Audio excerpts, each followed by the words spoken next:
계시록 1장 9절 함께 읽겠습니다. 나 요한은 너희 형제요 예수의 환난과 나라와 참음에 동참하는 자라 하나님의 말씀과 예수의 증거를 인하여 반모라 하는 섬에 있었더니. 아멘. 이제 8절까지 요한계시록의 서론이 끝나고 요한은 본격적으로 이제 7교회에 보내는 메시지를 2장부터 써내려가게 됩니다. 그 전에 1장 9절부터 20절까지 요한은 예수 그리스도에 관한 묘사를 하고 있습니다. 9절에서 요한은 먼저 교회에게 자기의 소개를 하고 있습니다. 요한은 자기를 가리켜 너희 형제요 예수의 환난과 나라와 참음에 동참하는 자, 이렇게 자기를 소개합니다. 이것은 단순히 요한의 소개일 뿐만이 아니라 바로 성도란 누구인가를 표현하는 그런 말입니다. 우리 신자들은 모두 형제요 예수의 환난과 나라와 참음에 동참하는 자들이라는 그런 말입니다. 그래서 오늘은 이 형제라는 말과 환난과 나라와 참음에 동참한다라는 것이 어떤 것인지 공부하도록 하겠습니다. 본문 9절에 있는 예수의라고 번역이 된 엔 크리스토라는 말은 원래 예수 안에서라는 말이에요. 예수 안에서. 우리는 예수 안에서 예수의 환난과 예수의 나라와 예수의 참음에 동참하는 자다, 이런 말이죠. 예수 안에서 in 크리스토 하면은 생각나는 교리가 있죠. 여러분이 너무나 잘 아시는 바울 신학의 백미이죠. 그리스도와의 연합, 유니언 크라이스트입니다. 여러분이 이 유니언 크라이스트, 그리스도와의 연합을 잘 이해하고 계시지 않으면 성경 전체를 절대 이해할 수가 없어요.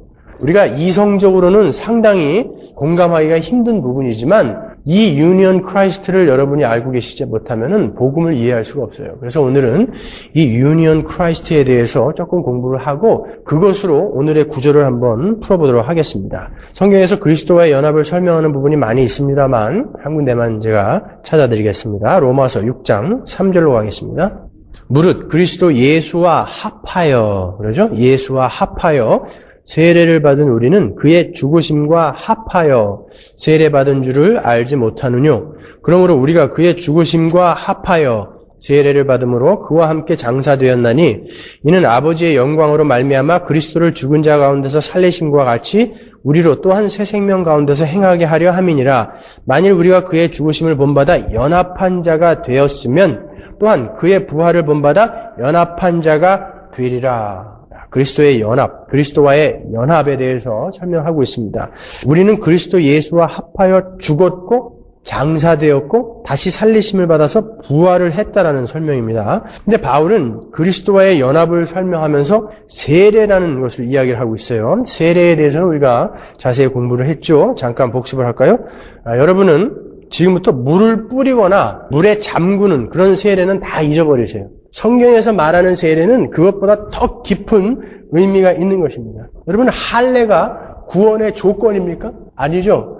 아브라함은 창세기 15장에서 먼저 의롭게 여기심을 받았다 그래요. 구원을 받은 거예요. 근데 창세기 17장에서 할례를 받아라 그런다고요. 그러니까 할례라는 것은 구원받은 자의 사인, 표시이지 구원받는 자의 조건이 아니에요.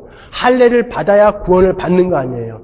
캐톨릭에서 이야기하는 것처럼 영세를 받아야, 세례를 받아야 구원을 얻는 거 아니에요. 세례는 성령 세례를 받은 자, 거듭난 자로서 그것을 자기의 신앙을 세상에 공포하고 선포하는 것을 우리가 세례다 이렇게 이야기한다고요. 그냥 성령 세례를 받은 거듭난 자들의 상징적인 의식이며 선포일 뿐이에요. 할례가 그냥 하나님 백성의 표시이듯이 성경이 말하는 세례는 다른 아주 깊은 의미가 있어요. 먼저 물에 담그다라고 그렇게 번역이 되는 헬라어의 단어는 두 가지가 있어요. 하나는 밥토라는 말이고 하나는 밥티조, 성경에 나오는 말이죠. 이게 밥티조라는 말이 두 단어가 있다고요. 밥티조는 단순히 물에 담그는 행위가 아니라 어떤 행위에 의해서, 어떤 수단에 의해서 일어나는 변화, 즉 어떤 방법을 가해서 사물의 본질이나 성격이 변하는 것을 뜻하는 게 밥티조예요. 예수께서 오시기 한 200년 전에 기원전 2세기경에 헬라 사람들이 피클을 만드는 방법을 써놓은 그러한 책이 파피루스가 발견이 됐는데 거기에 뭐라고 써있냐면은 피클을 만들 때 오이를 더운 물에 담갔다가 식초 용액에 담가야 된다 이런 말이 있어요. 뜨거운 물에다가 담갔다가가 바로 밥토예요. 그러나 식초 용액에 담궈서 이제는 피클이 본질과 그 성분이 완전히 변해버리는 거를 우리가 밥티조라고 한단 말이에요. 그래서 그 헬라 사람이 이 피클 만드는 방법을 썼을 때 뜨거운 물에 담근다라는 것을 밥토라고 썼고 식초 용액에 담그는 것을 밥티조라고 썼다고요. 그러니까 여러분이 이걸 잘 연상을 하고 계세요. 여러분이 이 피클 만드는 방법만 머릿속에 갖고 계셔도 그리스도와의 연합이 뭔지 금방 이해를 하시게 될 겁니다, 여러분. 그러니까 성경에 나오는 세례, 밥티조는 물에 담근다라는 그런 의미보다는 담가서 변화된다는 데에 더 강조점이 있는 거예요. 밥티조라는 것은, 세례라는 것은요. 성경에서 말하는 세례다 이렇게 이야기를 하는 것은 예수 안에서 우리가 푹 잠겨서 뭔가 새로운 존재로 그 성분과 본질이 변화되어져 버린 것을 우리가 세례라고 하는 거예요. 예수 안에 잠겨서 연합되어서 그 성분이 변화된 것을 세례다라고 하는 거예요. 그래서 성경에서는 세례와 그리스도와의 연합을 이렇게 같이 띄어서 설명을 하고 있는 것입니다. 이 세례와 유니언 크라이스트를 좀 더 쉽게 설명을 한 구절이 있죠. 고린도전서 10장 1절로 가겠습니다. 형제들아 너희가 알지 못하기를 내가 원치 아니하노니 우리 조상들이 다 구름 아래 있고 바다 가운데로 지나며 모세에게 속하여 다 구름과 바다에서 세례를 받았다 그래요. 모세에게 속하여 구름과 바다에서 세례를 받았다 그래요. 유니언 크라이스트, 연합과 세례를 같이 설명하고 있어요. 홍해를 건넌 것을 성경은 이스라엘의 세례로 이렇게 표현을 한다고요. 여기서도 우리는 세례가 단순히 물에 젖는 것을 의미하는 것이 아니라는 것을 금방 알 수 있죠. 이스라엘 사람들은 신발도 물에 안 젖었어요. 마른 땅처럼 건넜다고 그러잖아요. 진짜 물에 젖은 사람들은 애굽 사람들이죠. 지금 고린도전서 10장에서 이스라엘이 세례를 받았다라는 것은 이스라엘이 애굽 왕의 노예로 있다가 홍해에 빠져서 그 애굽 왕의 종들인 이스라엘은 다 죽고 뭔가 새로운 자들이 탄생되어서 올라왔다라는 거예요. 그런데 어떻게 새로운 자로 탄생돼서 올라왔냐면 이들이 완전히 바뀐 게 아니라 여전히 불가능하고 불순종하는 자들인데 하나님이 택해서 하나님이 사랑하는 모세라는 그 종 안에 들어가서 그 모세화된 거예요. 그래서 하나님이 이 이스라엘 백성을 여전히 불가능하고 불순종한데 그들을 모세로 봐주시는 거예요. 그것을 세례라고 하는 거예요. 피클을 자꾸 떠올리시란 말이에요. 피클을. 이 홍해를 건너는 사건은 예수 그리스도와의 이 연합을 상징하는 하나의 상징일 뿐이에요. 우리가 예수를 믿게 되면 하나님은 우리를 그 예수 안으로 in 크리스토 그 안에다가 던져 넣어버리신다고요. 그리고 우리는 여전히 이렇게 불가능하고 불순종하는 모습인데 하나님은 이제 예수를 통해서만 우리를 보신다고요. 그게 예수 그리스도와의 연합이에요. 그래서 우리는 구원을 받는 거예요. 그럼 우리가 언제 십자가에서 죽었어요? 언제 우리가 부활했습니까? 언제 우리가 율법을 지켰어요? 하나도 한 게 없어요. 여러분 어제도 죄를 짓고 오늘도 죄를 짓고 우리는 내일도 죄를 지을 거예요. 그죠? 그런데 하나님은 우리를 예수를 통해서만 보신다고요. 그러니까 여러분이 지금 저지르고 있는 이 모습들은 지금 하나님의 눈에는 없는 것으로 쳐지는 거예요. 그러니까 결코 정죄함이 없어요. 결코 정죄함이 없어요. 이 사실을 아는 사람들이 그것이 너무 감사해서 삶이 조금씩 변화되어져 가는 거예요. 그게 그리스도와의 연합이에요. 말이 안 되죠, 여러분? 어떻게 우리가 2000년 전에 예수께서 오셔서 하신 그 모든 행위에 연합이 되어서 그게 다 우리께 되냐 말이에요. 그런데 자기가 누구인지 실감하고 자각을 한 사람은 이 방법밖에 없다는 것을 알 수 있어요. 이 방법밖에 없어요. 저도 어제 오늘 저에 대해서 그냥 아주 낱낱이 하나님이 벗겨서 보여주셨어요. 도대체 얼굴을 둘 수가 없어요. 그런데 이 설교를 준비하면서 하나님이 저에게 주신 그 위로가 그거예요. 나는 너를 보고 있지 않아. 원래 너는 그런 인간이기 때문에 나는 예수를 통해서 너를 볼 수밖에 없어. 그게 구원이에요. 그래서 우리는 예수 안으로 숨지 않으면 절대 가망이 없는 자들이에요. 한번 생각해 보세요. 여러분이 시도하고 노력해서 된 게 뭐가 있어요? 담배도 하나 못 끊어요, 우리는요. 우리의 힘과 노력은 그렇게 연약한 거예요. 예수를 알아가는 게 중요한 거예요. 우리는 개선하고 고쳐서 쓸 수 있는 종자들이 아니에요. 완전히 바꿔버려야 되는 거예요. 그게 예수, 그리스도, 기독교라고요. 로마서 6장 8절 보세요. 만일 우리가 그리스도와 함께 죽었으면 또한 그와 함께 살 줄을 믿노니 언제 우리가 죽었고 언제 살아났죠? 이는 그리스도께서 죽은 자 가운데서 사셨음에 다시 죽지 아니하시고 사망이 다시 그를 주장하지 못할 줄을 알미로다. 그의 죽으심은 죄에 대하여 단번에 죽으심이요 그의 살으심은 하나님께 대하여 살으심이니 이와 같이 너희도 너희 자신을 죄에 대하여는 죽은 자요 그리스도 예수 안에서 in 그리스도 하나님을 대하여는 산 자로 여길지어다예요. 여길지어다. 이런 데 밑줄을 그셔야 되는 거예요, 여러분. reckon, 로기조마이. 그렇게 여겨주신다는 거예요. 우리는 한 게 아무것도 없어요. 잘난 척하면 안 돼요, 그러니까. 여겨주신다는 거예요. 로기조마이, reckon. 우리가 다 한 걸로 여겨주신다는 거예요. 감당할 수가 없죠. 그 은혜를 어떻게 감당해요, 우리가. 도대체 나를 보면, 우리 자신을 보면, 이거는 뭐 100번 죽어 마땅해요. 능지처참, 부간참시, 그걸로도 부족해요. 그런데 우리에게 그런 은혜를 허락하셔서 그렇게 여겨주셔요. 예수 그리스도로 우리를 여겨주세요. 그게 기독교예요, 여러분. 여러분은 이제 아무리 죄를 지어도 지옥에 못 가세요. 그러니까 여러분 수요일날 수요 성경 공부하고 주일날 계시록 설교를 같이 들으면서 오셔야 돼요. 제가 지금 의도적으로 이렇게 집을 짓고 있다고요. 그러니까 여러분이 어느 하나만 빠뜨려도 여러분이 제 말을 다 이해를 못 하세요. 수요 성경 공부를 다 들으신 분만 지금 이해를 하실 수 있는 거예요. 갈라디아서 3장 27절 보세요. 누구든지 그리스도와 합하여 세례를 받은 자는 그리스도로 옷 입었느니라. 옷 입었느니라. 여러분 우리가 군복을 입으면 나치의 복을 입으면 그 사람은 나치예요. 그죠? 우리가 예수의 옷을 입으면 우리는 예수로 보여지는 거예요. 예수로. 그리스도로 우리는 옷을 입었어요. 그래서 하나님은 그 옷만 보세요. 그 안에 시커멓고 더러운 우리를 보지 않으신다고요. 이게 신비입니다, 여러분. 그래서 하나님 나라는 말에 있지 않고 능력에 있다라고 그러는 거예요. 말로는 이해가 안 되는 거예요, 도대체. 그래서 말에 있지 않고 능력에 있는 것이다라는 거예요. 말로는 이해할 수 없지만 하나님의 능력이 너희를 그렇게 만드시고 만다라는 거예요. 성령에 의해서 세례를 받고 예수를 믿게 된 자들은 그렇게 예수 그리스도로 이제 몽땅 옷을 입게 되는 거예요. 조금 더 이해하기 쉽게 제가 설명을 해드리면 젖붙임이라는 거 아십니까, 여러분? 젖붙임? 어떤 나뭇가지를 꺾어서 원가지 나무에다가 이 표피를 벗기고 갖다가 끼워 넣는 거예요. 그러면 이 나무는 곧 이 원래의 이 커다란 이 나무, 그 나무와 생명을 같이 하게 돼요. 모든 생명의 현상을 같이 하게 돼요. 같이 바람에 흔들리게 되고 같이 꽃을 피우고 같은 열매를 맺어요. 그 나무가 죽으면 얘도 죽어요. 가지도 죽어요. 젖붙임을 당한 가지도. 살면 같이 사는 거예요. 나무가 땅에 묻히면요. 같이 묻히는 거예요. 한 인생이 되는 거예요. 한 일생이 되는 거예요. 로마서 11장 17절 보세요. 또한 가지 얼마가 꺾여졌는데 돌 감람나무인 내가 그들 중에 젖붙임이 되어 참 감람나무 뿌리의 진액을 함께 받는 자 되었은즉. 이것은 유대인과 이방인을 설명하는 것인데 제가 여러분들에게 이해를 좀 쉽게 해드리기 위해서 인용을 한 거예요. 돌 감람나무를 참 감람나무에다 갖다가 젖붙임을 하면 이 돌 감람나무가 이 참 감람나무의 진액을 함께 공유하게 돼서 얘가 참 감람나무가 되는 것처럼 우리가 예수 안에 젖붙임을 딱 받게 되면 그 안에 연합하게 되면 우리는 예수가 되는 거예요. 잘 이해하시고 가셔야지 또 밖에 나가셔서 우리 목사가 우리 다 예수 된다 그러면 금방 이단되는 거예요. 우리를 예수로 취급해 주신다니까요. 예수로 여겨주시는 거예요. 그래서 우리는 구원받는 거예요. 여전히 이 모양인데 예수가 되시는 거예요, 여러분은. 예수.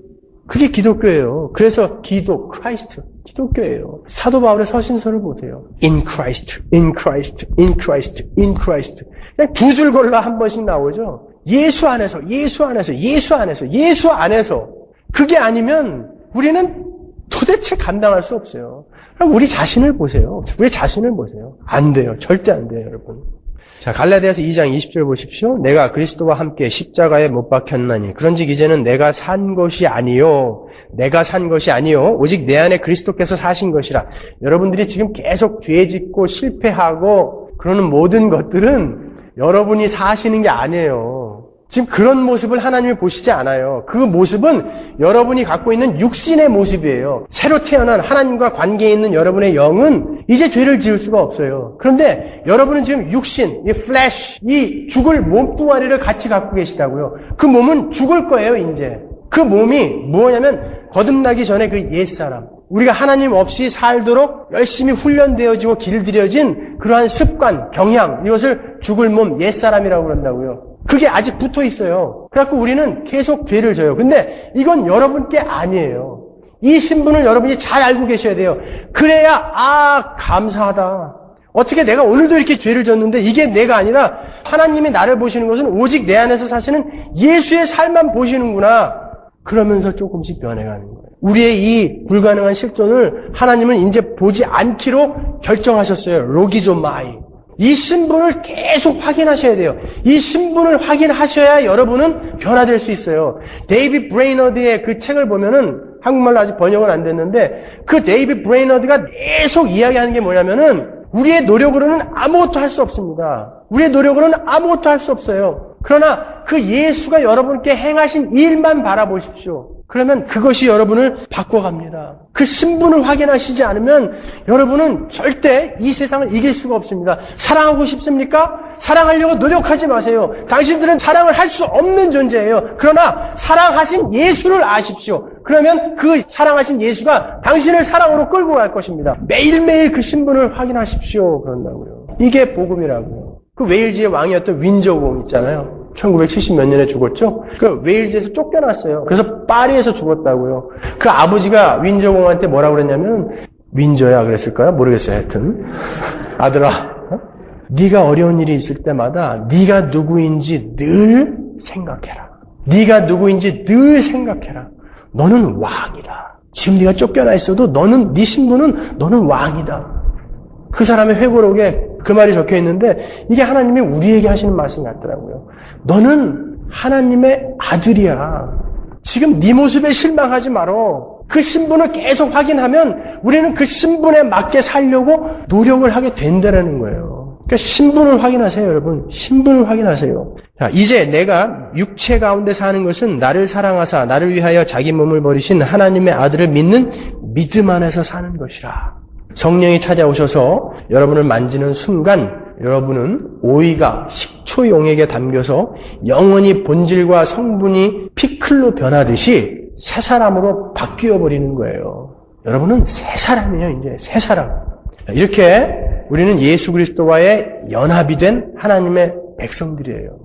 연합이 됐어요. 그런데 예수 그리스도의 죽음과 부활에만 연합이 된 게 아니에요. 사람들은 그것만 자기 걸로 취하려고 한다고요. 예수님의 삶의 전 영역, 그 모든 삶에 여러분은 연합된 거예요. 예수님이 이 땅에서 어떤 삶을 살다 가셨습니까? 예수님은 이 땅에 사시는 동안 환난의 삶을 살다 가셨어요. 배신과 따돌림과 조롱과 핍박을 당하셨습니다. 사도 요한이 이 요한계시록을 기록할 당시에 그 사도 요한도 예수님과 똑같은 환난을 당하고 있었어요. 포악하기로 이름난 도미티안 황제에 의해서 반모섬에 가갖고 그 연로한 나이에 노인이었어요. 요한은요. 거기에서 광산에서 부역을 했다고요. 반모섬에서. 고난이죠. 왜 그랬을까요? 왜요? 예수님 때문에요. 그리스도와 연합된 자로서 이 환난의 삶은 나에게 당연한 것이다 라고 지금 요한이 이야기하는 거예요. 나는 너희 형제요 예수 그리스도 안에서 그 환난에 동참하는 자다라고 이야기하는 거예요. 그래서 그 환난에 동참하고 있으면서 이건 우리에게 당연한 거야 라고 이야기하고 있는 거예요. 9절에서.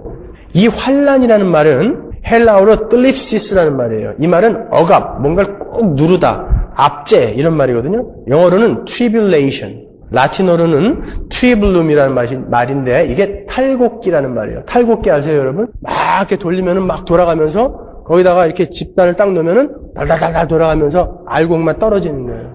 예수 그리스도를 믿는 즉시 여러분은 그 탈곡기에 던져지는 사람들이에요. 예수 그리스도를 믿는 순간 여러분은 그 탈곡기에서 덜덜덜덜 돌아가면서 죽을 때까지 가야 된다니까요. 그게 기독교예요. 누가 예수 믿으면 만사형통, 병 다 낫고 누가 부자 된다고 이야기했습니까? 성경 어디에 그런 구절이 있어요? 그런 기독교는 없어요, 여러분. 그들은 다 가짜예요. 다 가짜예요. 여러분이 지금 예수 그리스도 안에서 그리스도인으로서 산다는 것은 바로 그 모습이라고요. 거기에서 덜덜덜덜덜 지금 고통당하고 있는 거예요. 탈곡기처럼. 예, 환난이라는 것은 그런 거예요. 그만큼 환난 당하고 계세요, 여러분? 근데 그게 당연하다는 거예요. 당연한 거예요. 여러분은 당연히 예수의 환난에 그리스도 안에서 구원을 받았기 때문에 그 환난의 삶에도 동참해야 된다니까요. 요한복음 16장 33절 보세요. 이것을 너희에게 이름은 너희로 내 안에서 평안을 누리게 하려 함이라. 세상에서는 너희가 환난을 당하나 환난을 당할지도 모르나요? 환난을 당하지만 너희들은 평안해라 그러는 거예요. 환난을 당한다. 내가 거기서 건져줄 게 아니에요. 환난을 당한다. 그러나 평안해라. 왜? 저 소망을 보고 평안해라라는 거예요. 그게 기독교예요. 담대하라. 내가 세상을 이기었노라. 내가 세상을 이기었노라라는 말은 뭐예요? 그리스도 안에서 너희도, 내 안에서 너희도 나와 연합된 자이기 때문에 너희도 이길 거라는 거예요. 이길 거라는 것은 너희들이 지금 당할 뭔가가 있다라는 거예요. 너희가 이겨야 할 만한 뭔가가 있다라는 거예요. 그게 환난이에요. tribulation. 사도행전 14장 22절 보세요. 우리가 하나님 나라에 들어가려면 많은 환난을 겪어야 할 것이라 하고 We must go through many hardship. We must라고 한다고요. must. 디모데후서 3장 11절 보세요. 핍박과 고난과 또한 안디옥과 이고니온과 루스드라에서 당한 일과 어떠한 핍박받은 것을 내가 과연 보고 알았거니와 주께서 이 모든 것 가운데서 나를 건지셨느니라. 무릇 그리스도 예수 안에서 경건하게 살고자 하는 자는 핍박을 받으리라. 핍박을 받으리라. Everyone who wants to live a godly life in Christ Jesus will be persecuted. 당연한 거라는 거예요. 당연한 거라는 거예요. 환난과 핍박이 없으면 뭔가 잘못됐다라는 거예요. 고린도후서 1장 5절 그리스도의 고난이 우리에게 넘친 것 같이 우리의 위로도 그리스도로 말미암아 넘치는도다. 우리가 환난 받는 것도 너희의 위로와 구원을 위함이요 혹 위로받는 것도 너희의 위로를 위함이니 이 위로가 너희 속에 역사하여 우리가 받는 것 같은 고난을 너희도 견디게 하느니라. 너희를 위한 우리의 소망이 견고함은 너희가 고난에 참여하는 자가 된 것 같이 위로에도 그러할 줄을 알미라. 형제들아 우리가 아시아에서 당한 환난을 너희가 알지 못하기를 원치 아니하노니 힘에 지나도록 심한 고생을 받아 살 소망까지 끊어지고 죽고 싶었다란 말이에요. 얼마나 괴로웠으면. 우리 마음에 사형 선고를 받은 줄 알았으니 이는 우리로 자기를 의뢰하지 말고 오직 죽은 자를 다시 살리시는 하나님만 의뢰하게 하심이라. 거기에는 어떤 이유가 있었다라는 거예요. 계시록 2장 8절 서머나 교회의 사자에게 편지하기를 우리 서머나 교회에게 이야기하는 거예요. 처음이요 나중이요 죽었다가 살아나신 이가 가라사대 내가 네 환난과 궁핍을 아노니. 네 환난과 궁핍을 하나님이 지금 알고 계시다라는 거예요. 실상은 내가 부여한 자니라. 너 그 환난과 핍박을 받으면서 하나님 왜 나에게 이런 것을 허락하세요? 그렇게 짜증내고 실망하고 자포자기 하지 말라는 거예요. 그게 바로 부여라는 거예요. 하나님의 축복이라는 거예요. 그게. 자칭 유대인이라 하는 자들의 회방도 아노니 실상은 유대인이 아니요 사단의 회라. 내가 장차받을 고난을 두려워 말라 그래요. 장차받을 고난을 두려워 말라. 고난이 분명히 있다라는 거예요. 마귀가 장차 너희 가운데서 몇 사람을 옥에 던져 시험을 받게 하리니 너희가 10일 동안 환난을 받으리라. 10일이라는 것은 완전수라고 그랬죠. 딱 열흘이 아니라 고난을 받을 만큼 받는다라는 거예요. 내가 죽도록 충성하라. 그리하면 내가 생명의 면류관을 내게 주리라. 너 이제 죽도록 고생할 거다. 환난 속에 던져질 거다. 핍박받을 거다. 내가 구해줄게. 그러시나요? 참아라 그러잖아요. 하나님이 안 건져주신다고요. 거기서 참아라 그래요. 이유가 있다고요. 성경은 예수 믿으면 환난이 피해가고 문제가 해결되고 병이 낫고 그렇게 된다라고 한 군데서도 이야기한 적 없어요. 예수 믿으면 부자 된다고 이야기한 곳은 한 군데도 없어요. 어떤 사람이 예수 믿고 가난한 것도 죄다라고 이야기했다고 그러더라고요. 목사가. 천만에요. 그 사람은 아직 복음을 모르는 사람이에요. 여러분. 가짜예요. 그거는요. 버젓이 그런 사람들이 몇천 명 되는 큰 교회 목사로 설교하고 있다고요. 아니에요. 예수를 믿으면 오히려 환난과 핍박으로 하나님이 던지신다고 그런다고요. 왜 그럴까요, 여러분? 왜 환난과 핍박에다 던지실까요? 우리에게 유익이 있어서 그래요. 보세요. 로마서 5장 3절 보십시오. 우리가 환난 중에도 즐거워하나니 그러죠? 이는 환난은 인내를, 인내는 연단을, 연단은 소망을 이루는 줄 알미로다. 그러죠? 3절에 우리가 환난 중에도 즐거워한다. 그러죠? 그래서 즐거워한다라는 것은 막 기쁘다 이런 뜻이 아니에요. 환난이 오고 핍박이 오고 고난이 오는데 막 즐거우면 그 정신병자죠. 그거는. 여기서 즐거워하다라는 말은 카우카우마이라는 거예요. 자랑하다, 뽐내다라는 뜻이에요. 환난이 왔는데 어떤 무리는 그것을 자랑하더라는 거예요. 어떤 자들이요? 무엇을 아는 자들이 그 환난을 자랑하더라. 4절 보세요. 뭐를 알미로다 그러잖아요. 그 내용이 뭐냐 말이에요. 그 뭐를 알면은 우리가 이 환난을 막 자랑할 수 있다는 거예요. 뽐낼 수 있다는 거예요. 너 환난 있어? 없구나. 나는 있다? 이게 된다는 거예요. 그 환난이 인내를 이루고 인내가 연단을 이루고 연단이 소망을 이루는 것을 아는 자들은 그것을 자랑한다는 거예요. 결론적으로 이야기하면 환난은 결국 소망을 이루는 길이다라는 거예요. 그렇기 때문에 난 정말 그리스도인 맞구나 하고 자랑을 할 수 있게 된다는 거예요.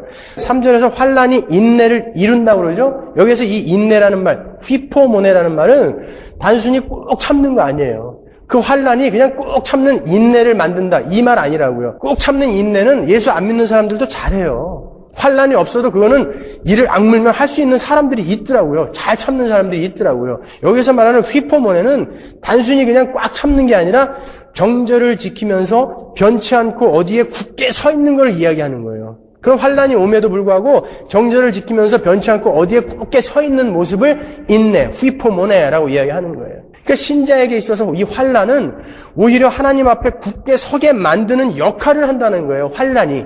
그러니까 이 환난이 오면 이 환난을 겪으면서 막 힘들어하죠. 와, 진짜 못 참겠다. 때려 부시죠.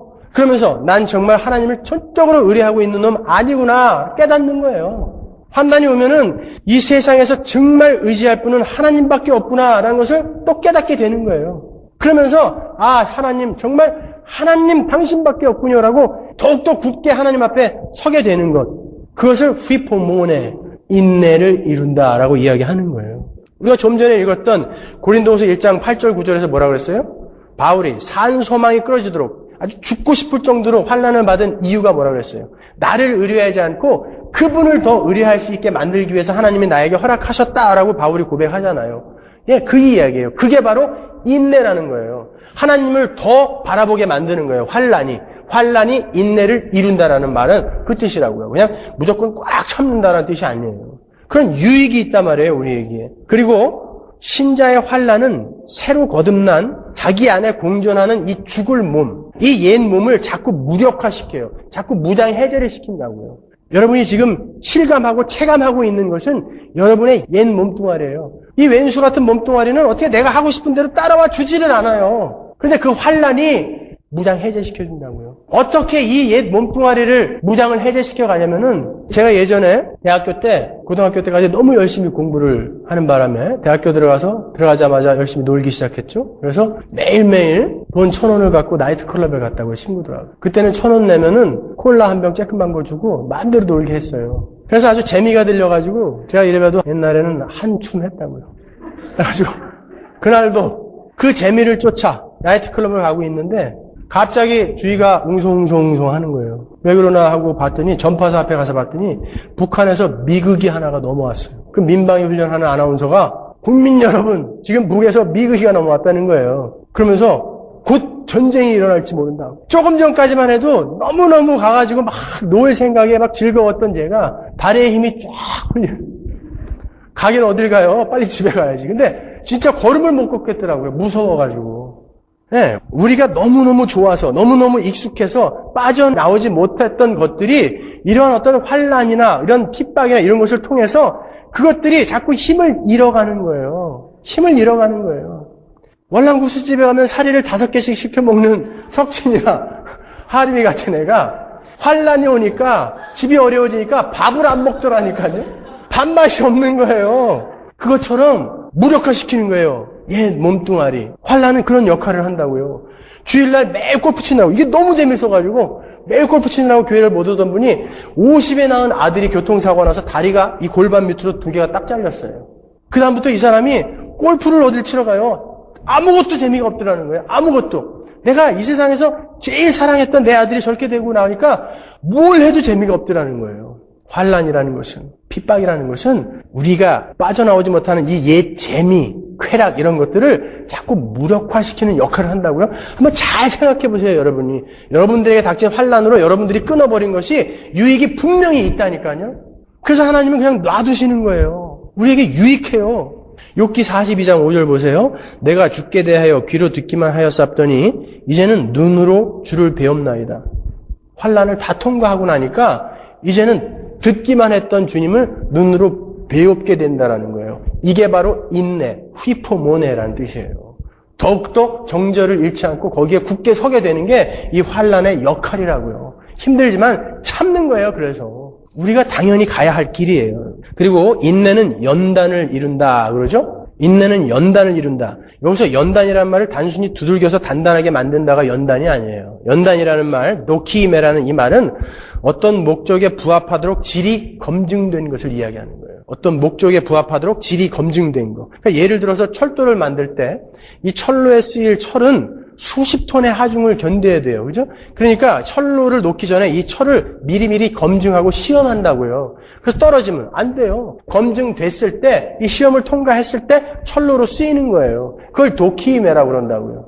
그러니까 환란으로 말미암아 우리가 피포모네에 서게 된다고요. 그것을 통해서 우리는 이제 하나님의 백성으로 검증이 된다라는 거예요. 그게 연단을 낳는다라는 말이에요. 검증이 되는 자가 된다라는 거예요. 그렇게 검증이 되면, 도키메, 검증이 되면 우리는 소망을 더욱더 붙들 수 있다라는 거예요. 그게 환란은 인내를 낳고 인내는 연단을 이루고 연단은 소망을 이룬다라는 말의 뜻이라고요. 그러니까 이 환란은 뭐예요? 유익이라고요, 우리에게. 야고보가 똑같은 이야기를 하고 있죠? 1장 12절 보세요. 야고보서. 시험을 참는 자는 복이 있도다. 여기서 시험이라는 말은 페이라스모스, 역경, 환란이라는 뜻이에요. 시험을 참는 자는 뭐예요? 휘포모네. 참는 자는 복이 있도다. 이곳에 옳다 인정하심을 받은 후에 뭐예요? 도키메, 연단이란 말이에요. 주께서 자기를 사랑하는 자들에게 약속하신 생명의 멸관을 얻을 것입니다. 생명의 멸관을 얻기 위해서 이 환란은 당연히 거쳐가야 할 길이라는 거예요. 그러니까 여러분의 삶에 예수를 믿고 환란이 없다라면 여러분 다시 생각해 보셔야 돼요. 여러분 그냥 하고 싶은 거 다 하고 그냥 재밌게 살다 가세요. 어차피 지옥 갈 거예요, 그 사람은요. 예수 믿으면 모든 문제가 해결되고 만사형통합니다. 라는 것은 2단 중에 2단이에요. 거기에 넘어가시면 안 돼요, 여러분. 그러니까 환란은 우리의 소망을 굳게 붙들게 만드는 하나님의 배려입니다. 그래서 로이드 존스 목사님은 환란하는 자들아 기뻐하라. 하나님의 축복이다라고까지 이야기하는 거예요. 이렇게 얘기하는데 들어보셨어요? 환란을 이야기하는 종교는 아무 데도 없어요. 기독교조차도 이단들은 환란을 이야기하지 않아요. 참 기독교만 환란을 이야기해요. 예수 그리스도만 환란을 이야기한다고요. 어떻게 해서든지 사람들이 듣기 좋은 말 해줘가지고 긁어 모으려면 이런 설교하면 안 되죠. 예수 믿으면 환란에 빠집니다. 그런데 누가 오겠어요? 근데 사실인 걸 어떻게 해요? 사실인 걸. 그걸 모르고 가면은 죽을 때까지 예수 믿다가 지옥 갈 걸 어떻게 이 얘기를 안 하냐 말이에요. 하나님께서는 이렇게 우리에게 유익이 되는 환란이기 때문에 환란을 말려주지 않으시는 것입니다. 그리고 환란이 왔을 때 신자들아 기뻐해라 라고 말씀을 하시는 거예요. 신자들아 기뻐해라, 즐거워해라 이렇게 명령하시는 거예요. 야고보서 1장 2절 보세요. 내 형제들아 너희가 여러 가지 시험을 만나거든 온전히 기쁘게 여겨라. 베드로전서 4장 12절 사랑하는 자들아 너희를 시련하려고 오는 불시험, 페이라스모스, 불시험을 이상한 일 당하는 것 같이 이상히 여기지 말아라. 당연한 거다라는 뜻이에요. 오직 너희가 그리스도의 고난에 참여하는 것으로 즐거워하라. 우리 그리스도와 연합됐으니까. 이는 그의 영광을 나타내실 때에 너희로 즐거워하고 기뻐하게 하려 함이라. 그 뒤에는 기쁨이 있어요. 그래서 하나님은 신자의 삶에 환난을 허락하시는 거예요. 말려주지 않으세요. 빌립보서 4장 6절 보세요. 아무것도 염려하지 말고 오직 모든 일에 기도와 간구로 너희 구할 것을 감사함으로 하나님께 아뢰라. 염려가 와요. 환난이 와가지고 염려가 와요. 그러면 기도와 간구를 하래요. 그러면 어떻게 하신다고요? 거기서 내가 건져줄게. 그러는지 한번 보세요.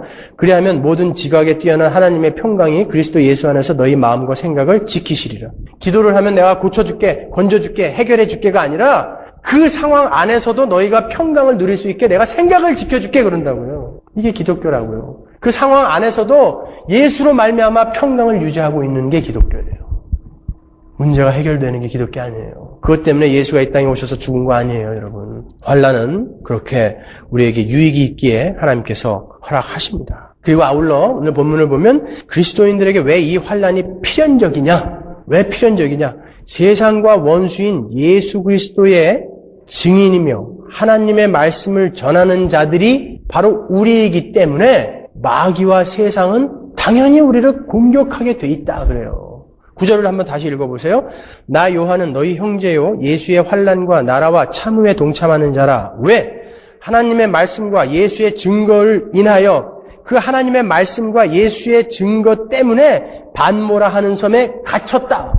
그게 귀한 건 거예요. 하나님의 말씀과 예수의 증거, 예수의 증인으로 산 그 삶 때문에 이 사람은 환난 속에 던져지게 된 거예요. 여러분은 이제 사탄의 나라에서 탈출해서 하나님의 나라로 들어간 분들이에요. 그래서 하나님의 말씀에 순종하는 거예요. 하나님의 말씀에 딱 서서 예수 그리스도의 증인으로 살아가요. 그러니 사단이 자기의 옛 종을 가만 놔두겠어요? 옛날에는 자기가 시키는 대로 척척했던 그 종이 뭔가 다른 길로 가려고 하는데 가만 놔두겠냐고요. 사도 요한이 지금 하나님의 말씀과 예수의 증거 때문에 나는 밤모라 하는 섬에 갇혀서 이렇게 환난을 당하고 있는데 그건 당연한 거야 라고 이야기하는 거예요. 계시록 20장 4절 보세요. 또 내가 보좌들을 보니 거기 앉은 자들이 있어 심판하는 권세를 받았더라. 또 내가 보니 예수의 증거와 하나님의 말씀을 인하여 목배임을 받은 자의 영혼들과 뭐 때문에요? 예수의 증거와 하나님의 말씀 때문에 목배임을 받은 사람들이라고 그래요. 여러분 전부가 다. 언제 우리가 목배임을 받았어요? 예수 믿으면 다 목배임 받나요? 그만큼 힘들다는 거예요. 그만큼 힘들다는 거예요. 우리를 그래서 다 순교자라고 그래요. 계시록 보면 우리 예수 믿는 자를 다 순교자라고 그래요. 우리는 목배임을 받은 자예요. 그만큼 힘들어요. 예수 믿는 거 쉽지 않아요. 누가 예수 믿는 거 쉽다고 그래요? 쉽지 않아요. 어려워요. 여러분, 하나님의 말씀에 순종하며 그 하나님의 말씀을 전하며 예수 그리스도의 증인으로 산다는 것은 그렇게 목배임을 받는 것과 같은 고통에 던져지게 되는 거예요. 그러나 그것이 우리의 삶의 유익이라는 거예요. 하나님은 그것을 우리의 삶에 유익한 것으로 바꾼다는 거예요. 그러니까 여러분 잘 생각해 보세요. 사탄, 마귀도 하나님의 그냥 수단일 뿐이에요. 뭘 위해서? 여러분을 하나님의 백성으로 만들기 위한 하나의 수단이에요. 이 세상은 코스믹 트러블이라고 하지만 악과 선의 대결이 아니에요. 하나님이 사탄을 이용해서 우리를 지금 거룩한 백성으로 만들고 있는 것뿐이지 얘는 죽었어요. 그 현실을 여러분이 자각하고 계셔야 되는 거예요. 어떠세요, 여러분? 이렇게 말씀드렸는데도 여러분이 환난이 두려우십니까? 환난을 당하고 있는 여러분이 그렇게 못나 보이세요? 환난을 당하고 있는 내 형제들이 그렇게 우습게 보입니까? 그들을 향해서 손가락질을 할 수 있어요? 그들이 제대로 잘 가고 있는 거예요. 환난을 당하고 계신 여러분, 여러분이 잘 가고 계신 거예요. 그런데 우리가 환난에 동참할 뿐만이 아니라 우리는 나라에도 동참하고 있다고 그래요. 하나님 나라에도. 그렇죠? 하나님 나라가 이미 임해서 우리는 그 나라에 동참해 있는 자들이라는 뜻이에요. 6절을 공부할 때 우리가 우리를 나라와 제사장으로 삼으셨다 그랬죠? 거기서 쓰인 포이에오가 과거라고 그랬어요. 우리는 이미 하나님의 나라가 되어 있어요. 그리고 에베소서 말씀처럼 나라로 지어져 가요. 그리고 우리는 지어질 거예요. 이 세 시제를 여러분은 늘 갖고 계셔야 돼요. 우리는 하나님의 나라가 이미 되었어요. 골로새서 1장 13절 보세요. 그가 우리를 흑암의 권세에서 건져내사 그의 사랑의 아들의 나라로 옮기셨다. 과거예요. 나라로 옮기셨어요. 여러분은 이제 하나님의 나라로 가서 그 하나님 나라가 되었어요. 야고보서 2장 5절 보세요. 내 사랑하는 형제들아 들을지어다. 하나님이 세상에 대하여는 가난한 자를 택하사 믿음에 부유하게 하시고 또 자기를 사랑하는 자들에게 약속하신 나라를 유업으로 받게 아니하셨느냐. 유업으로 너희는 이미 받았다. 유업으로 이미 너희는 받았다. 우리는 이렇게 이미 하나님 나라에 동참한 자들이 되었어요. 우리 자체가 이제 하나님 나라가 된 거예요. 그 나라에 동참하는 자가 되었어요. 안호된, 위로부터 거듭난 자들. 이제는 이 세상과는 완전히 관계가 없어요. 아담의 후손으로 난 여러분은 예수께서 아담의 후손으로 오셔서 여러분을 품에 안고 죽어버렸기 때문에 아담의 후손인 여러분은 없어졌어요. 이제 예씨 가문에서 하나가 나온 거예요. 여러분이 나오시는 거예요. 예씨로 나오신 거예요, 여러분이요. Made in heaven이에요, 여러분들은 이제. 마대 제품이에요. 여러분은 위로부터 이제 나신 분들이에요. 이 세상과는 아무 관련이 없어요, 이제. 여러분이 짓는 그 죄도 여러분과 관련이 없어요. 이 신분을 매일매일 확인하세요. 그 나라에 이미 동참하신 분들이에요.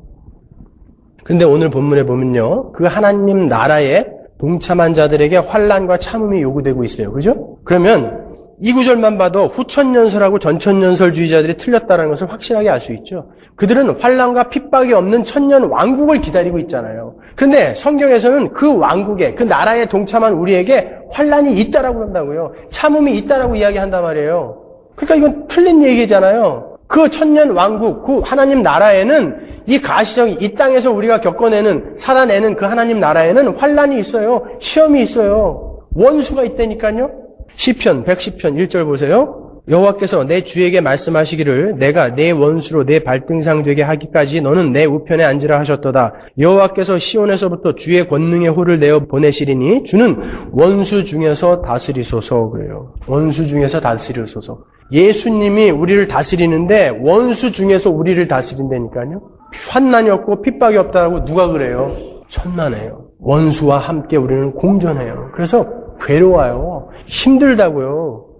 그래서 우리는 이 천년 왕국, 그들이 이야기하는 천년 왕국을 이 교회 시대라고 이야기하고 세대주의자들이 이야기하는 7년 대환란이 바로 이 시기예요. 환란이 여러분에게 같이 있어요. 하지만 여러분은 또 왕이에요. 왕노릇 하고 계시잖아요. 왕노릇에 대해서는 제가 설명해드렸잖아요.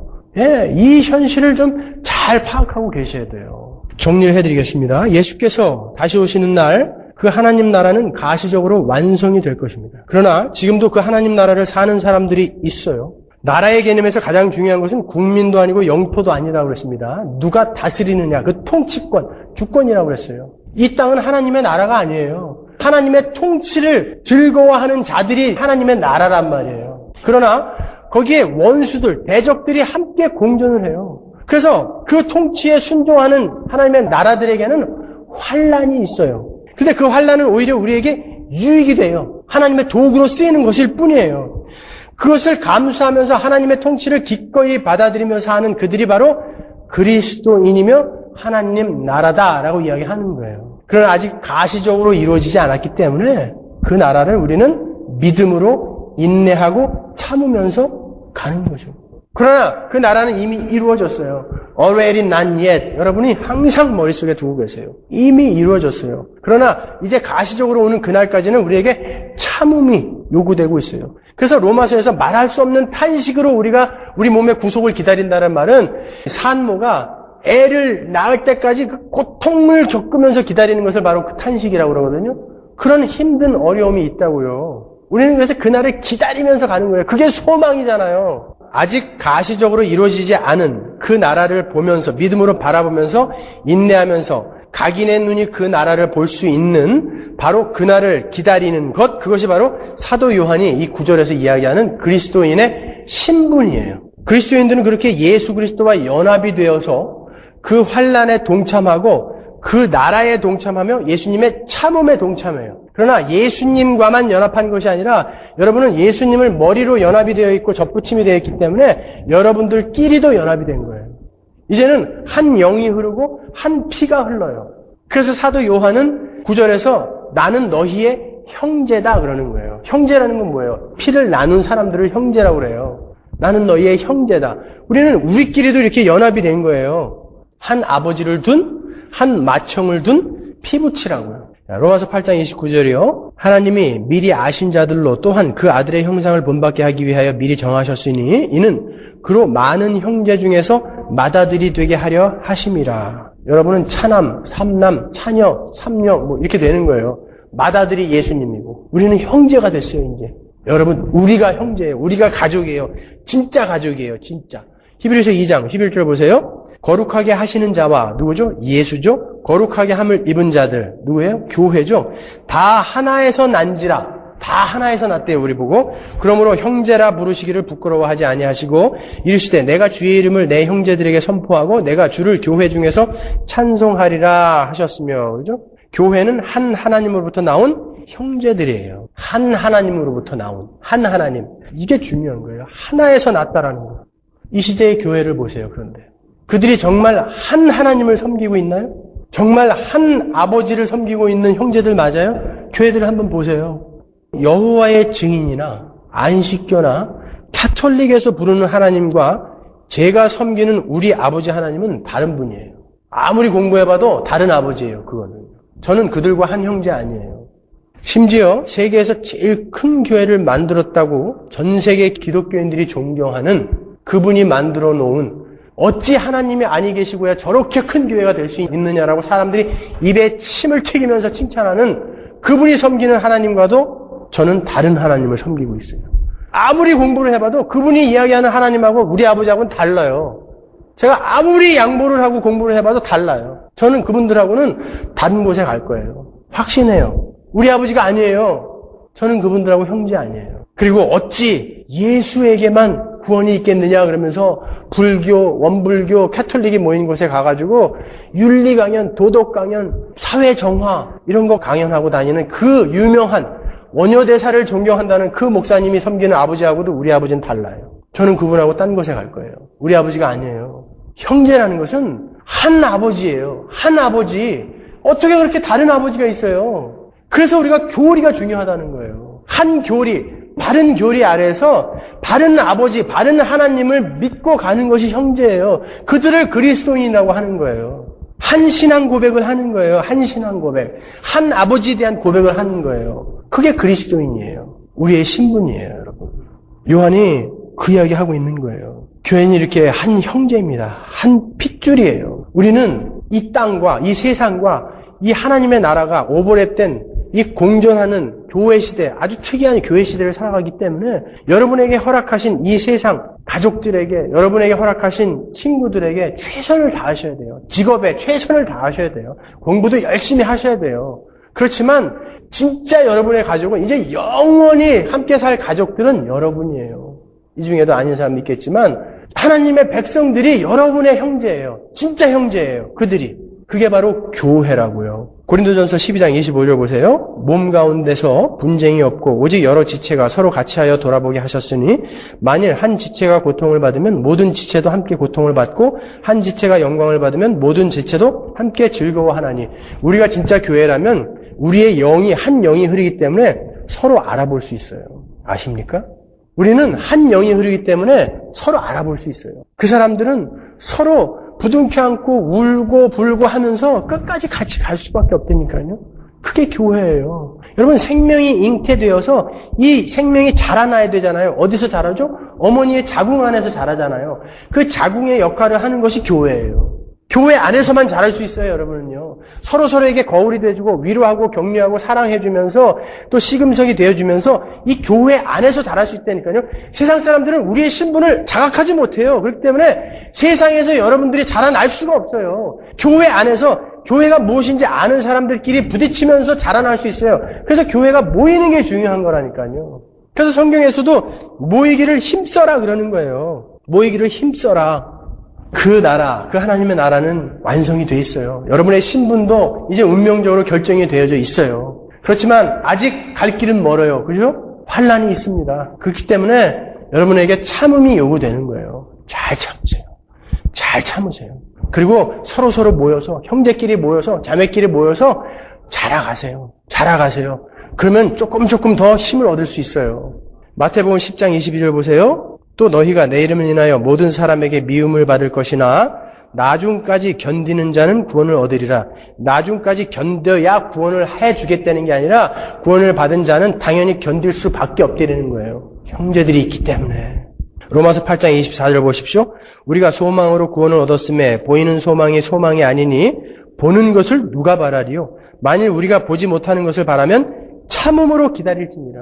온통 이 교회라고 간판을 건 곳에서 이 땅에 보이는 것을 소망으로 제시한다고요. 그게 무슨 소망이냐 그러는 거예요. 보이지 않는 게 소망이지 그게 무슨 소망이냐. 다 뜯어 고쳐야 돼요. 다 뜯어 고쳐야 돼요. 얼마나들 잘못 배우고 잘못 가르쳐놨는지 다 뜯어 고쳐야 돼요. 완전히 다 무장 해제하고 바닥부터 다시 쌓아 올라가야 돼요. 30년 40년 예수 믿었다 다 필요 없어요. 다 깨버리셔야 돼요. 얼마나 엉터리로 가르쳐놨는지 말이에요. 기독교, 그런 기독교가 없어요. 기독교의 역사를 한번 보세요. 한번 공부해보세요. 어디 그런 기독교가 있었어요. 잘못 갔던 기독교, 하나님이 깨신 거는 있어요. 그 이단들을 보면 전부 그거 아니에요. 그러나 하나님의 교회는 한 번도 실패하지 않고 이렇게 내려오고 있다고요. 환난과 핍박을 견디면서 소수로, 순가짜로. 계시록 3장 10절 보세요. 내가 나의 인내의 말씀을 지켰은즉 내가 인내하라고 한 그 말을 네가 지켰은즉 이런 말이에요. 내가 또한 너를 지키어 시험의 때를 면하게 하리니 이는 장차 온 세상에 임하여 땅에 거하는 자들을 시험할 때라. 그 마지막 심판 때를 면하게 해준다는 거예요. 그걸 참은 자들은요. 참은 자들은. 그러니까 뭔가 참을 게 지금 있다는 거예요. 인내해야 할 게 지금 있다라는 거예요. 내가 속히 이 말이니 내가 가진 것을 굳게 잡아 아무나 내 멸관을 빼앗지 못하게 하라. 여러분, 계시록의 주제가 뭐라 그랬죠? 그렇죠. 이겨라. 이럴 때 참 목사로서의 이겨라. 예수님이 이기신대요. 그분이 다시 오신대요. 왕으로 다시 오신대요. 이게 계시록의 주제예요. 왜 그렇게 강조를 해야 됐을까요? 왜 그렇게 강조를 해야 됐을까요? 그때 그렇게 종이가 부족했던, 그때 당시에 종이가 없어갖고 성경을 한 권을 파피루스에서 쓰면은 그게 집 한 채 값이었대요. 그렇게 귀한 종이에다가 왜 이렇게 많은 부분을 할애해서 이겨라 써놨을까요? 뭔가 이겨야 할 게 있대라는 거예요. 우리 그리스도인의 삶에는요. 그걸 잘 참고 이기셔야 돼요. 예수 그리스도와 연합되셨다면서요. 그분이 잘 참아내셨어요. 우리는 그분처럼 참지 못하지만 그분의 그 환난에, 그분의 고난에 동참하고 있다라는 그 영광스러운 사실을 여러분에게 환난이 닥쳤을 때 인지하시고 자각하시란 말이에요. 하나님이 여러분을 버리신 게 아니에요. 여러분을 너무너무 사랑하셔서 지금 아주 세밀하게 여러분의 삶에 간섭하고 있는 게 여러분의 환난이에요. 하나님 나라에 들어가 계신 교회인 여러분, 정말 그 나라 백성답게 하나님의 통치에 순종하면서 여러분 지금 살고 계세요? 나라에 동참했다면서요. 그 통치에 순종하느라고 환난을 당하고 계십니까? 하나님의 말씀과 예수 그리스도의 증인으로 사는 삶 때문에 환난을 당하고 계세요? 그 환난을 당하면서 나는 그리스도인이구나. 진짜 그리스도인 맞구나. 그렇게 그 환난을 자랑하고 계십니까? 힘들지만 소망을 바라보면서 잘 참고 계세요? 정 힘들면 옆 사람을 보세요. 잘 참아내고 있는, 그렇게 가뭄에 콩나듯이 잘 참고 있는 우리 형제 자매들이 있잖아요. 그들을 보면서 참으시란 말이에요. 저게 바른 길이다. 저들도 참고 있다. 힘을 얻으세요. 그리고 여러분도 환난 속에서 다른 형제들에게 사도 요한처럼 그렇게 외치세요. 오늘 우리가 읽었던 이 9절 말씀이 바로 이 이야기예요. 나 김성수는 여러분의 형제입니다. 사도 요한이 그러는 거예요. 여러분은 나의 형제입니다. 저는 여러분과 함께 예수 그리스도 안에서 그분의 환난과 그분의 나라와 예수 그리스도 안에서 그분의 참음에 동참하고 있습니다. 저는 하나님과 늘 은밀하게 교제하면서 그분의 응원의 목소리를 듣고 있어요. 이겨라. 그리고 내 이야기를 좀 전해다오. 저는 여러분과 이 이야기를 나누고 싶습니다. 이게 바로 사도 요한이 오늘 우리에게 말씀하는 1장 9절의 말씀이에요. 여러분, 사도들을 대단히 여기지 마세요. 여러분들이 바로 하나님의 택하신 족속이요, 하나님의 왕 같은 제사장들이에요. 여러분도 동일한 고백을 하실 수 있어야 돼요. 여러분들도 사도 요한과 동일한 고백을 세상을 향해 던지십시오.